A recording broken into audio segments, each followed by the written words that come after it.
The New South Wales government has agreed on a range of freedom announcements after COVID-19 crisis talks.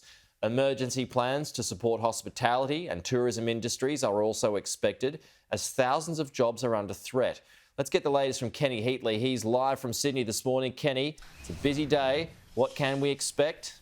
Good morning, Pete. Well, we know the targets, which are around 70% double dose. We'll get a lot of freedoms coming in. We reached the 6 million target earlier this week for a first jab.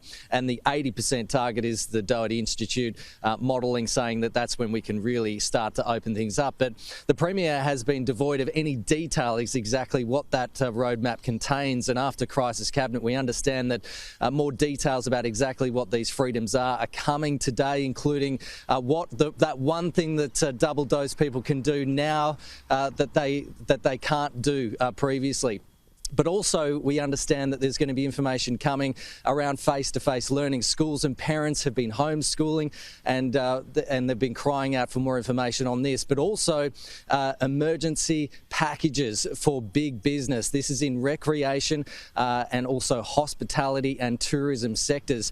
At the moment, the JobSaver program is capped at $250 million for that economic support. We understand that that's going to be expanded to include big business up to $1 billion of annual turnover. The New South Wales government is hoping it can save around 10,000 extra jobs across the state. Pete? Meanwhile, Kenny, this is a troubling story. The surge in cases across Sydney has overwhelmed some of our hospitals. That's right. Well, we had another record day yesterday, 919 cases, a big jump in hospitalisations in the past week, 645 now in hospital. 17% of all hospitalisations are COVID patients now in ICU, but also you've got 113 people in ICU beds. And this is causing big problems, particularly for these major hospitals in Western Sydney of Westmead and Blacktown.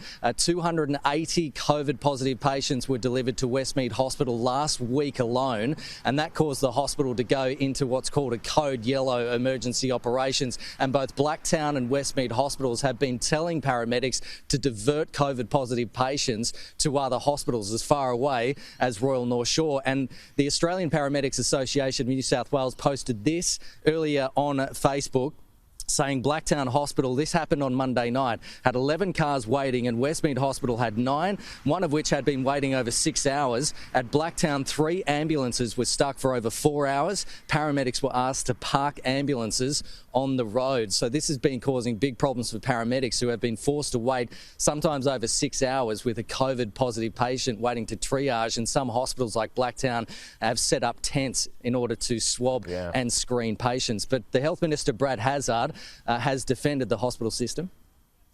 The health system is world class. New South Wales health system is probably the best health system in the world, and all the information that is given to me from the doctors and nurses and our public health staff is that yes, the system is coping. You've got to understand that the individual hospitals from time to time will be under all sorts of stress.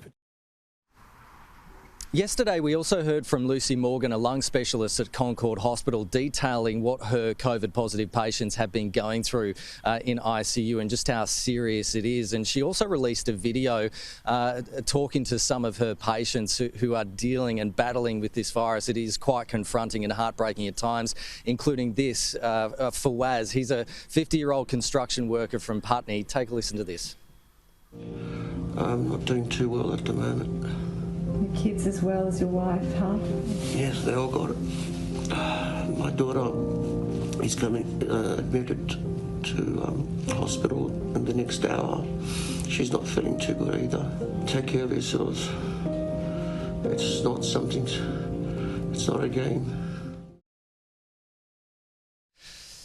Pete, Fawaz's whole family there, including 6 of his kids, have COVID, and his daughter is in a hospital. The key message is get vaccinated. Yeah, get vaccinated. Don't listen to some of that rubbish that's online. Kenny, good one. We'll talk to you again next hour.